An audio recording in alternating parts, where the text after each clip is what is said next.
Hello everyone, नमस्कार। जय श्री जगन्नाथ। मु काजल आज आपण आउ गोटे नुआ वीडियो लेके आछि। आपण माने चिल्ली रे तो बहुत सारा आइटम खाइतबे, चिल्ली पनीर हो कि चिल्ली कोबी हो, चिल्ली माछ हो, कौन केबे चिल्ली बेसन बनै खाइछन्ती कि? जदि बनै खाइ ना ताले मु आज नै एछि आपण मानन पे चिल्ली बेसन रो गोटे वीडियो। आशा करछि आपण को मोर एई चिल्ली बेसन रेसिपीटा बहुत ही भल लागिबो। आ जदि भल लागिते तेबे लाइक करिवे, शेयर करिवे, आ सब्सक्राइब करिया पे जमार भी भूलिबेनी। आ कमेंट माध्यम रे निहाती जणैबे आज रो रेसिपी केमति हितला। बेसी देरी न करी आसुन आज रो रेसिपीटा को स्टार्ट करिबा। बेसन चिल्ली बनाइबा पे मु एठी नै जाइछि गोटे कप पाखा पाखी बेसन। एबे इथरे ऐड कर दबा गोटे चम्मच लंका गुंडा, हाफ चम्मच हल्दी गुंडा, टेस्ट अनुसार लूण। एबे अल्प कस्तूरी मेथी के इथरे क्रश करके पके दबा। एबे इथरे दे देबे हाफ चम्मच जीरा गुंडा, हाफ चम्मच धनिया गुंडा, गोटे चम्मच अदा और रसुण रो छिच्चा। एबे इथरे अल्प पानी दे आरो गोटे स्मूथ बैटर टाइप प्रिपेयर कर दबा। बेसन रे पानी दे कि भलो से मिक्स करिवे, नले जदि बेसन रे किछि लम्प्स रहि जाय ताले बेसन रो जंतनटा हमर भलो हबनी। एबे गोटे पैन रे आधा ग्लास पाखा पाखी पानी नै जिबा, ताक भलो से गरम करी बनै कि रखितबा बेसन रो ए बैटर को एथरे आस्ते आस्ते देई कि भलो से जंतीबा। बेसन को ऐड कर सारिबा परे कंटीन्यूअसली चलेबे, जमा भी स्टॉप करिवेनी, नले बेसन रे लम्प्स रहि जिवो, जा द्वारा कि हमर बेसनटा सॉफ्ट हबनी। बेसन को जंतीबा बेले गैस रो फ्लेम को लो रे रखिबे। एबे गोटे प्लेट रे अल्प तेल दे दबा।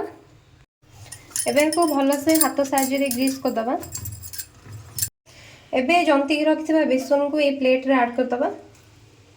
बेसन को एमती जस्ट हल्का टी चकटी की सेट कर देबे, तापर आपु ठंडा हवा पई छाड़ दबा। एबे बेसन मोर भलो से सेट हो गलानी। बेसन को एबे एमती टिके बड़ बड़ पीस करी स्क्वायर शेप रे काटी दबा। बेसन को जिते भलो से जंतीबे काटिया पई सेते भलो होबा, आ पीस भी मध्ये बहुत ही भलो आसीबो। एबे गोटे कढ़ाई रे तेल को भलो से गरम कर साइलेनी। एबे एथरे बेसन को सब गोटे गोटे देकी भलो से डीप फ्राई कर दबा।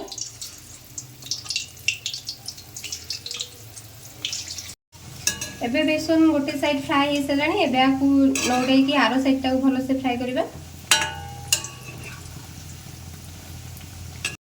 एबे सब जगह बेसन हमर भलो से फ्राई हो गलानी, तो एबे आपु गोटे प्लेट रे काढी दबा। एबे गोटे पैन को गरम करी सेतरे किछि तेल दे दबा। एबे एथरे किछि रसुण को चॉप करी दे दबा। रसुण को एबे हल्का टिके फ्राई कर दबा।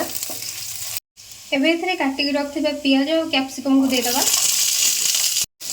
एबे हल्का नरम होगा पर्यंत आपको भाजीबा।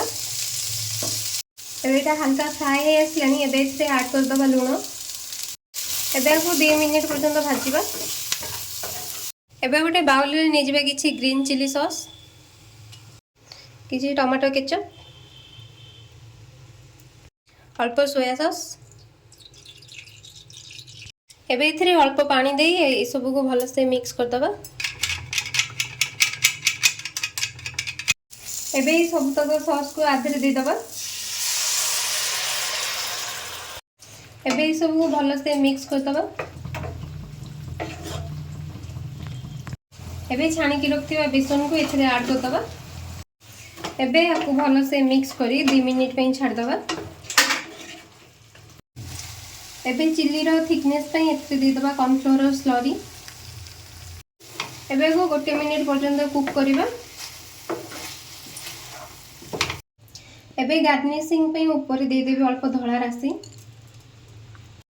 एबे प्रस्तुत हो गला मोर चिल्ली बेसन। तो आपण माने भी निहाती घरे ट्राई करंतु, आरो टेस्ट बहुत ही बढ़िया, और आपण मानकु भी निहाती भल लागिबो।